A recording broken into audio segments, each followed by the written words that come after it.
आज हम इस कक्षा में अलंकार पढ़ेंगे। अलंकार से अभिप्राय है आभूषण या श्रृंगार।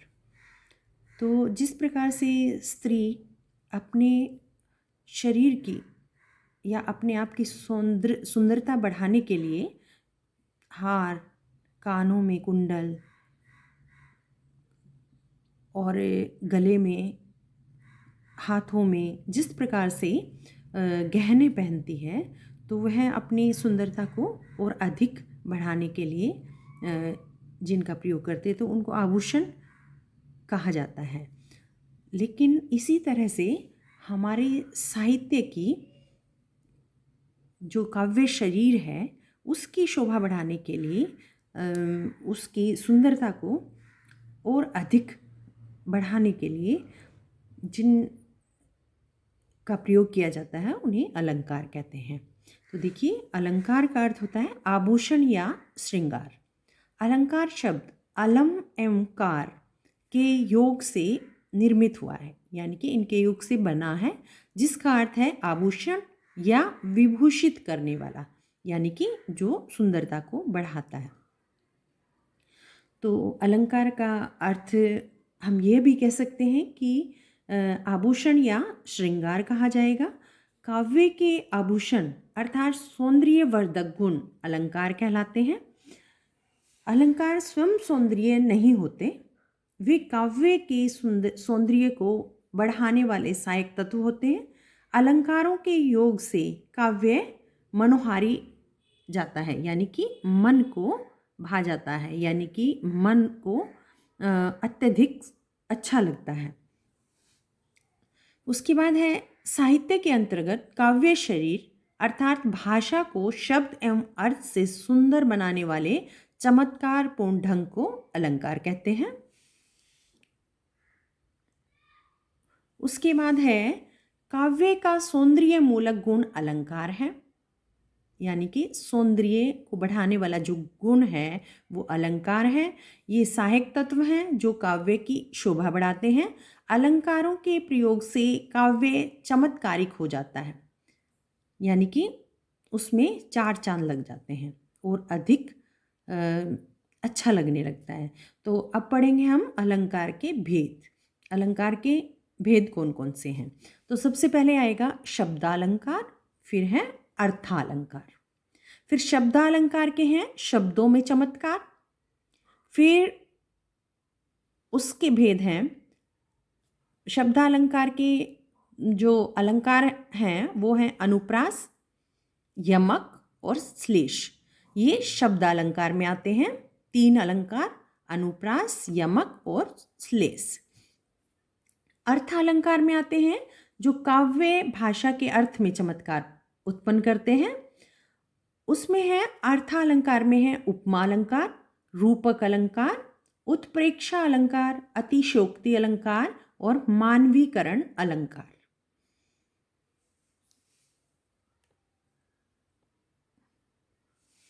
अब सबसे पहले पढ़ेंगे हम शब्दालंकार अर्थात शब्दों में पाए जाने वाले चमत्कार निम्नलिखित हैं, यानी कि शब्द के कारण जो परिवर्तन आता है या जो चमत्कार आता है उसे शब्दालंकार कहते हैं। तो उसमें हमारे तीन अलंकार हैं, एक है अनुप्रास, फिर है यमक और श्लेष। तो देखिए, अनुप्रास अलंकार जहाँ एक ही वर्ण की आवृत्ति बार बार होती है वहाँ अनुप्रास अलंकार होता है। वर्ण यानी कि जैसे कै, खे, गे, च, छ, ए, आ, मतलब वर्ण की आवृत्ति। तो वर्ण की आवृत्ति के कारण जहाँ अलंकार होता है वहाँ पर उसे अनुप्रास अलंकार कहते हैं। जैसे कल कानन कुंडल मोर पखा और पैबन वाला विराजती है। तो यहाँ पर कै वर्ण की आवृत्ति के कारण अलंकार है अनुप्रास अलंकार। जैसे कै, कै, कुंडल कै, तो यहाँ कै की आवृत्ति के कारण एल फैलई खेलई भलई खलक में गलई गले। लय लय वर्ण की बार बार आवर्ती है। जैसे फर्स्ट में है, यहाँ सेकंड नंबर पे आवर्ती हो रही है, तो उसको भी हम उसकी बार बार आवर्ती है, तो वहाँ भी अनुप्रास अलंकार है। जैसे लय लय लय, लास्ट में भलई खलक में गलई गलई, तो ये लय की आवर्ती हो रही है, तो यहाँ भी अनुप्रास अलंकार है। तो अनुप्रास अलंकार के और भी अनेक उदाहरण हैं, जैसे तरनी तनुजा तट तमाल तरुवर बहु छाए। यहाँ तय की बार बार आवर्ती हो रही है। तो यही नहीं कि ये 2 उदाहरण हैं, और भी बहुत सारे उदाहरण हैं। जितने उदाहरण आप पढ़ेंगे, जितनी प्रैक्टिस करेंगे, आपका उतना ही क्लियर होगा। उसके बाद पढ़ते हैं हम यमक अलंकार। यमक अलंकार में बार बार पुनई पुनई परई अर्थ भिन्न ही भिन्न, अर्थात जब एक ही शब्द बार बार पुनई पुनई बार बार आए और उसके अर्थ में अर्थ भिन्न भिन्न हो, अलग अलग हो जाएं, तो वहाँ यमक अलंकार होता है। वह शब्द पुनई पुनई बार बार परई अर्थ भिन्न ही भिन्न, लेकिन अर्थ उसका भिन्न भिन्न होता है, तो वहाँ यमक अलंकार होता है। उदाहरण देखिए, माला फेरत युग भया फिरा ने मन का फेर। कर का मन का डारी दे मन का फेर। तो यहाँ देखिए मन का शब्द का, यहाँ पर मन का शब्द का 2 बार प्रयोग हुआ है और दोनों बार ही इसके अर्थ भिन्न है। जैसे एक बार मन का अर्थ है माला का दाना, मन का, ये भी मन का है, लेकिन ये अलग अलग है, लेकिन शब्द एक ही है, मन का, यानी कि हृदय का, मन का। यथा काली घटा का घमंड घटा। यहाँ पे घटा घटा एक ही शब्द 2 बार है, लेकिन दोनों का अर्थ अलग है। यहाँ पर घटा शब्द का 2 बार प्रयोग किया गया है और दोनों बार ही अलग अलग अर्थ निकल रहे हैं। जैसे घटा बादलों का जमघट, फिर दूसरा है घटा कम हुआ, घटा करना यानी कि कम हो गया।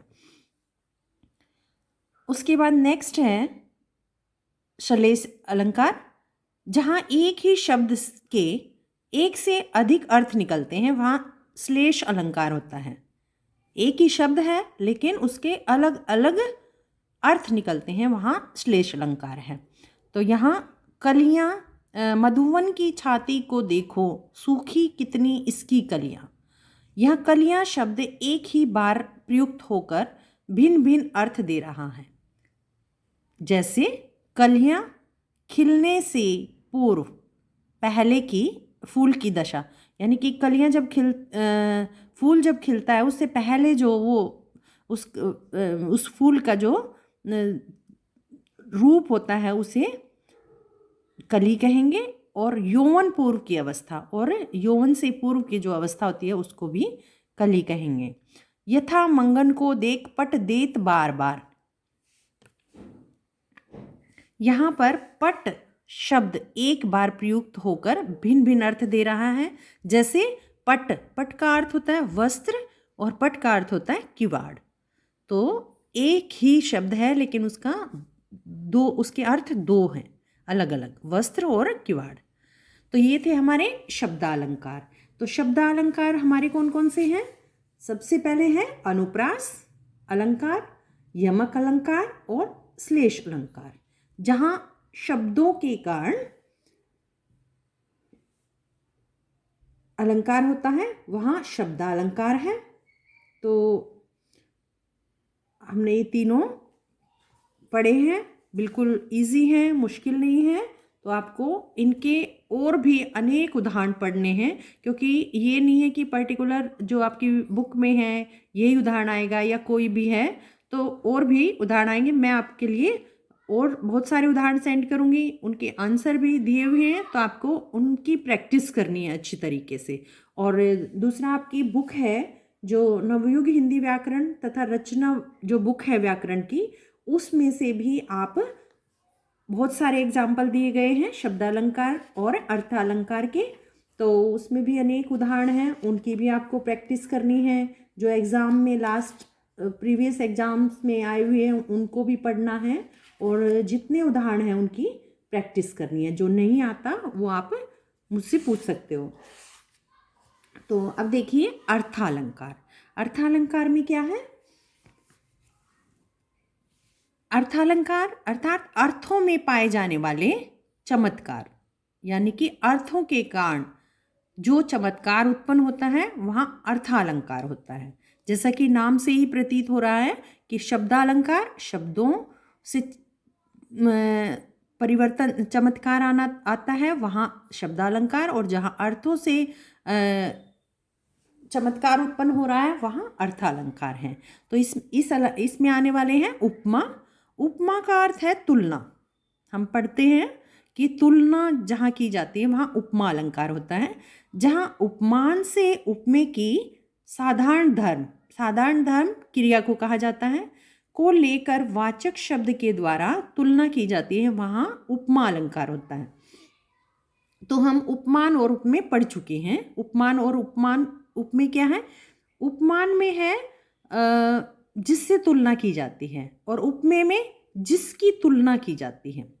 तो ये आपको ध्यान में रखना है। उपमान जिससे तुलना की जाती है, उपमे जिसकी तुलना की जाती है। तो उपमा के ये अंग हैं। उपमान जिससे तुलना की जाती है, उपमे जिसकी तुलना की जाती है। फिर है वाचक शब्द कि शब्द विशेष से समानता को बोध होता है। साधारण धर्म, जो धर्म उपमान व उपमे में समान रूप से पाया जाए। अब इसके उदाहरण हैं, जैसे नदियाँ जिसकी यशधार सी बहती हैं अब भी निशिवासर। उपमान यशधार जो है उपमान है, उपमे नदियाँ, तुलना की गई है ना नदियों की, तो यहाँ उपमे क्या है? नदियाँ। वाचक शब्द है सी, यशधारा सी, और साधारण धर्म क्या है? बहती है। तो ये है उपमा अलंकार। फिर है पूर्णोपमा, यानी कि पूर्ण उपमा, जिस उपमा में चारों अंग उपस्थित हो। चारों कौन से? उपमान, उपमेय, वाचक शब्द, साधारण शब्द, ये चारों अंग विद्यमान हैं, तो वहाँ पर पूर्ण उपमा अलंकार है। जैसे वह दीप शिखासी शांत भाव में लीन, ये इसका उदाहरण है। इसमें चारों अंग हैं, उपमान, उपमेय, वाचक और साधारण धर्म। उसके बाद है लुप्तोपमा, यानी कि इन चारों में से कोई भी एक अंग लुप्त है, यानी कि है नहीं उसमें, तो वहाँ पर लुप्तोपमा अलंकार होगा। जैसे उदाहरण है कमल कोमल कर में सप्रीत। वाचक शब्द लुप्त है इसमें, बाकी सारे दिए गए हैं लेकिन वाचक शब्द लुप्त है। उसके बाद है रूपक अलंकार, जहाँ गुण की अत्यंत समानता के कारण उपमेय में उपमान का अभेद आरोपण हो, वहाँ रूपक अलंकार होता है। जैसे वन शारदी चंद्रिका चादर ओढ़े, उपमेय है यहाँ चंद्रिका और उपमान है चादर। नेक्स्ट उदाहरण है चरण कमल बंदो हरिराई, यहाँ पर है उपमेय है चरण और उपमान है कमल। नेक्स्ट है उत्प्रेक्षा अलंकार। उत्प्रेक्षा अर्थात देखने की उत्कट इच्छा। यहाँ जहाँ समानता के कारण उपमेय में उपमान की संभावना या कल्पना की जाए, वहाँ उत्प्रेक्षा अलंकार होता है। वाचक शब्द जैसे मनो, मानो, मनु, मानहु, जो, जनु, जानो, जानहु आदि शब्द, ये सब शब्द हैं वाचक शब्द। अब जैसे उदाहरण है सोहत ओढ़े पीत पट, श्याम सलोने गार, मनो नीलमणि सलई पर आतप पर्यो प्रभात। अब इसका अन्य उदाहरण है नील परिधान बीच सुकुमार, खुल रहा मृदुल अध खिला अंग, खिला को हो जो बिजली का फूल, मेघ बन बीच गुलाबी रंग। या नायिका के नीले वस्त्रों के अध खुले अंगों में आकाश के मध्य चमकने वाली बिजली की संभावना प्रकट की गई है। तो यहाँ पर उत्प्रेक्षा अलंकार है। फिर है अतिशोक्ति अलंकार। अतिशोक्ति अलंकार में जहाँ उपमेय का वर्णन लोक सीमा से अधिक बढ़ाकर किया जाए, वहाँ अतिशोक्ति अलंकार होता है। जैसे बहुत ज़्यादा बढ़ा चढ़ाकर वर्णन किया गया है, वहाँ अतिशोक्ति। देख लो साकेत नगरी है यह, स्वर्ग से मिलने गगन में जा रही है, यानी कि यहाँ साकेत नगरी के ऊंचे भवन को आकाश की ऊंचाई से छूते हुए दिखाया है, इसलिए यहाँ अति की गई है, यानी कि बहुत अधिक उसके बारे में बताया गया है। तो यहाँ है अतिशोक्ति अलंकार। एक साधु रघु ने पैरों से चापा विकल, पितृदत्त सिंहासन और सकल अरिमंडल, सारे ब्रह्मांड को एक ही दम में नाप डालना, यानी कि ऐसा पॉसिबल नहीं है। तो इतनी ज़्यादा तुलना कर दी गई है, तो बात को इतना बढ़ा चढ़ा कर बता दिया गया है, तो वहाँ पर अतिशोक्ति अलंकार है। फिर है मानवीकरण अलंकार, जहाँ जड़ चेतन यानी कि सजीव और निर्जीव पदार्थों को मानव क्रिया करते हुए दिखाया जाए, वहाँ पर मानवीकरण अलंकार होता है। सागर के उर पर नाच नाच करती है लहरें मधुर गान, लहरों को मानव की तरह नाचते गाते बताया गया है। लहरों को मानव की तरह नाचते गाते बताया गया है। तो लहर जो है उनको मनुष्य की तरह, तो मनुष्य के साथ तुलना की गई है, तो वहाँ पर मानवीकरण अलंकार है। तो उदाहरण है जैसे हे रजनी बाले सज धज कर तुम कहाँ चली, यानी कि रात्रि को बाला की तरह बताया गया है। रात जो है उसको बाल की तरह बताया गया है, यानी कि मनुष्य के साथ उसकी तुलना की गई है, तो वहाँ मानवीकरण अलंकार है। तो अब हमने पढ़े हैं शब्दालंकार में हमने पढ़े हैं अनुप्रास अलंकार, यमक अलंकार, श्लेष अलंकार, और अर्थालंकार में हमने पढ़े हैं उपमा अलंकार, रूपक, उत्प्रेक्षा, अतिशोक्ति, मानवीकरण अलंकार।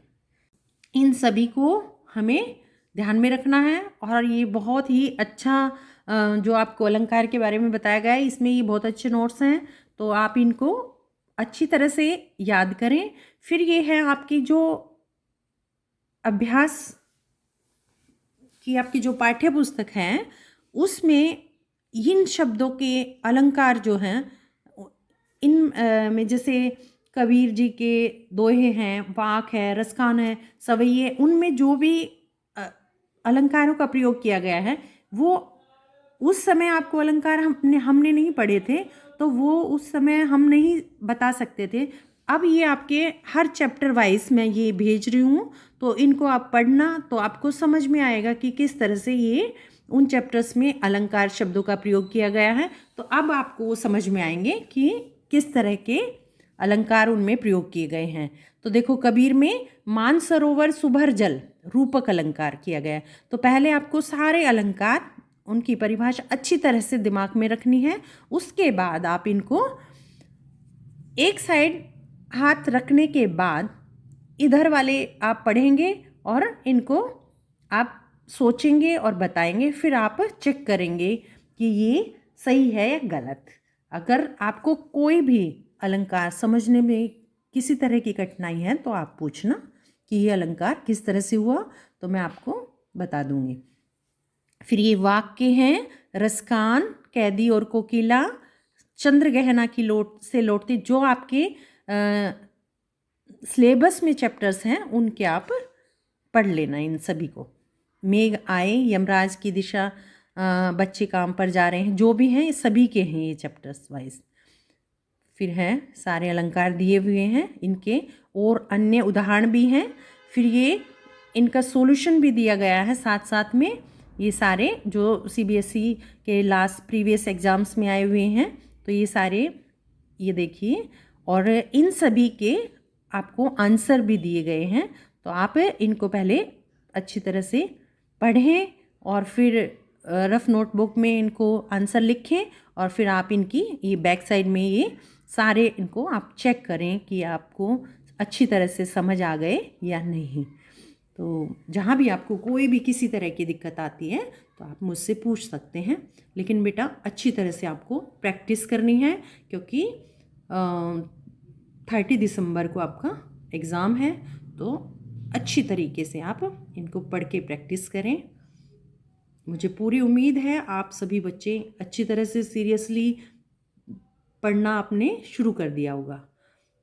तो अभी आपका एक चैप्टर और बाकी है, वो नेक्स्ट क्लास में हम उसको कर लेंगे, फिर बाकी सारा आपको रिवीजन करना है साथ साथ।